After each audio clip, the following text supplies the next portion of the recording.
It is a big cover for me to ask our keynote speaker to really address the children and the adults in the room who are eagerly awaiting. When I pulled up a Schachter and I explained to him what it is that we are doing, he didn't hesitate for a moment.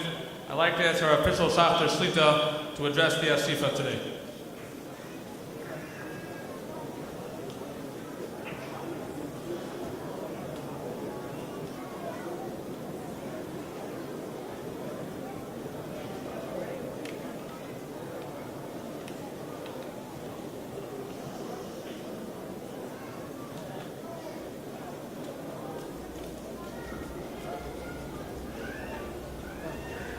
I see such a big, beautiful crowd.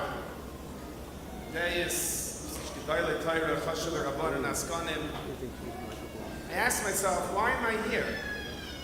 Why do I belong here?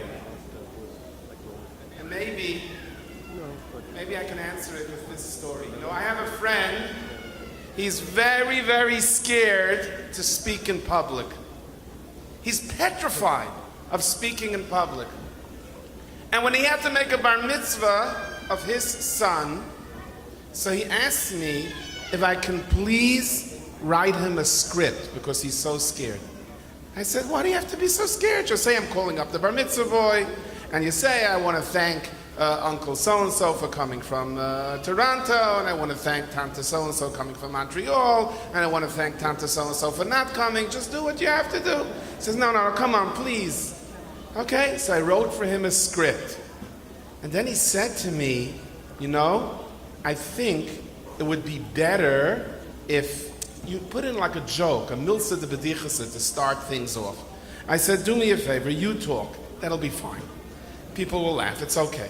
And I said, honestly, so trying to think of a good joke, a simple joke, chas v'shalom, that doesn't go into the gather of litzanis, that I could tell him.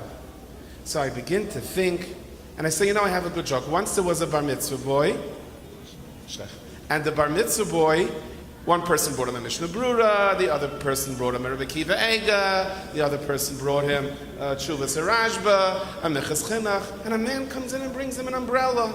He said, why are you giving me an umbrella? He said, I wanted to give you something at least once in a while you're going to open. So he said, that's a very good joke. So he gets up there by the bar mitzvah, and this is what he says. I thought I'm going to go through the floor. He says, I want to tell you an amazingly funny joke. I said, oh no. You never start a joke by saying it's funny, because then it's never as funny. And this is how he says it. He says, once there was a bar mitzvah boy, and they gave him an umbrella to open. Everyone is staring at him. He goes, you don't get it? It's not funny? And he goes, no. He goes, so everyone knows if a joke doesn't go so good, you go weiter. He repeats it again. But they gave him an umbrella to open, and I'm looking and I'm going, what did I do to him? Afterwards, he said to me, what did I do wrong? What did you do wrong? What did you do right? I said, you know what makes something funny? When something happens that's unexpected, it's funny. It's humor, it makes us laugh, it makes us cry. So you never start out a joke by saying it's an amazingly funny joke, because then all of a sudden it's not so funny. And second of all, you have to leave the chiddush, the unexpected, to the end. I wasn't thinking about this ending, so it makes us laugh. If you give away the end before the beginning, it's not funny. And I was thinking to myself, you know, there are some people that go around saying, I expect I'm going to have a house. I expect I'm going to have a home to go to at night. I expect I'm going to have food. I expect I'm going to have electricity. It's given. Hashem owes me. My mother owes me. My father owes me. My yeshiva owes me. Of course everything has to be my way. You know what's so sad about such a person? He's never happy. He never laughs. Because if things go his way, if it doesn't go his way, he's only angry.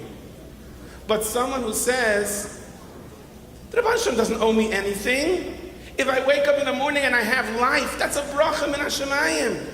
If I have a home to go to, that's a bracha min hashemayim. If someone says, I really should have nothing, then when he comes home and he has a house, he laughs, he's happy.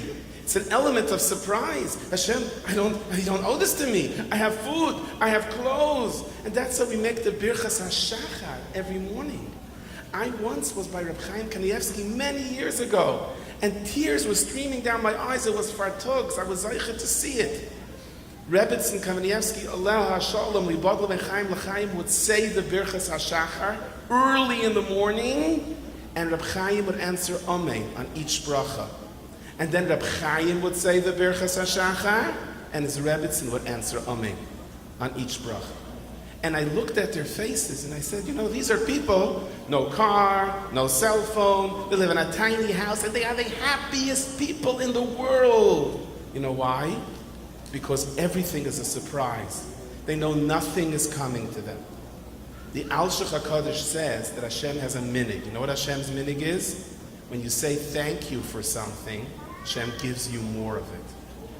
And here, we are witness to this unbelievable Kiddush Hashem, where thousands of people have come here to say thank you, not just to say thank you that you survived the storm, not just to say thank you that you were zeichet to be between such wonderful Askanim and Rabbonim and Askanim and Tzaddikim and neighbors like you heard before, that were willing to stretch out their necks for each other, but to say thank you that tonight you have a house to go into.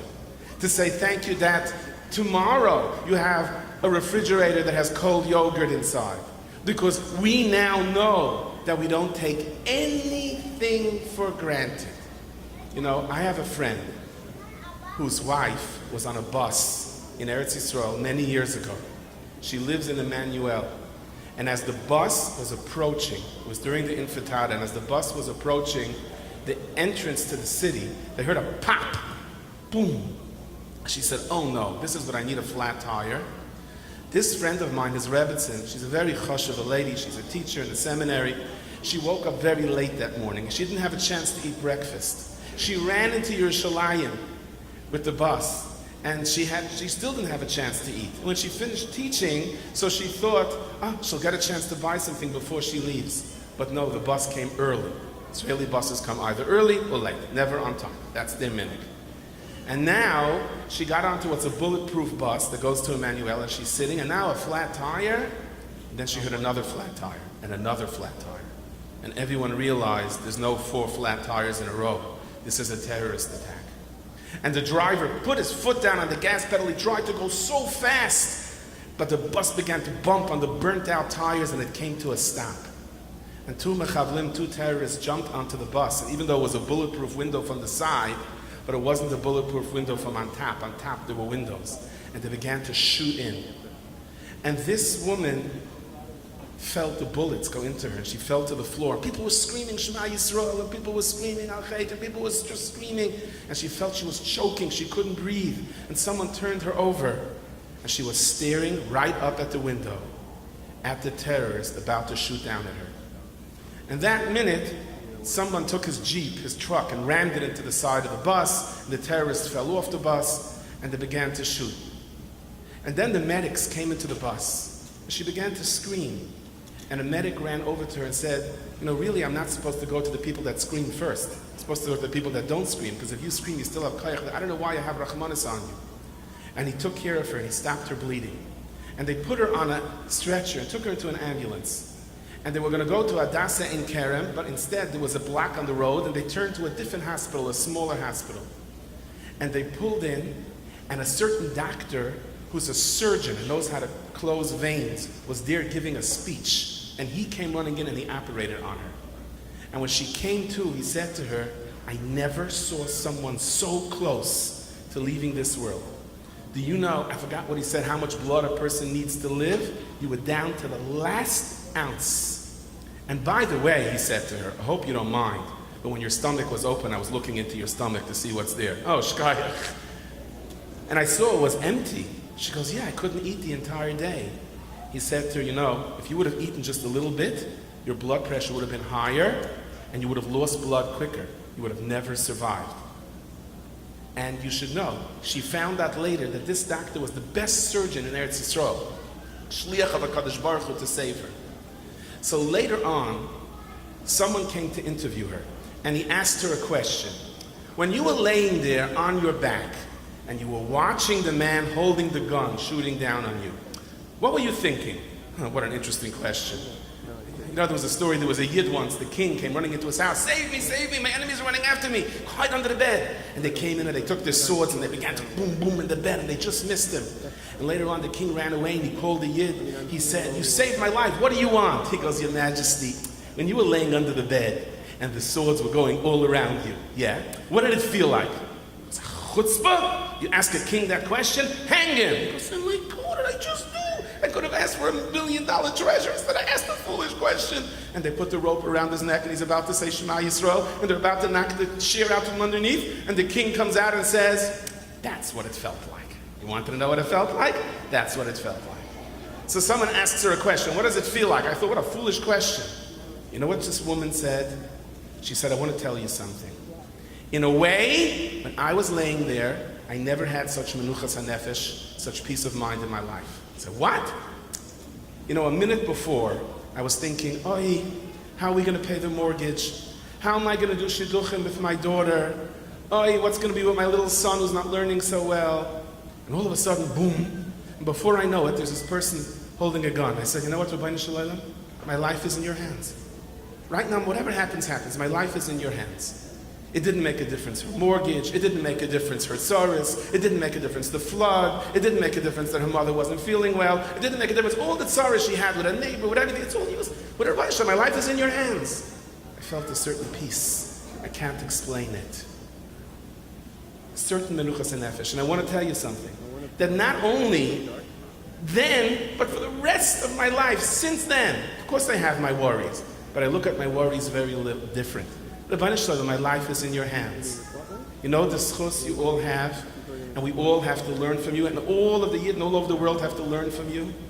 You know that your home, your house, we can breathe, that we can walk on the street and not be flooded, is because our life is in the hands of Rabbonim Shalom.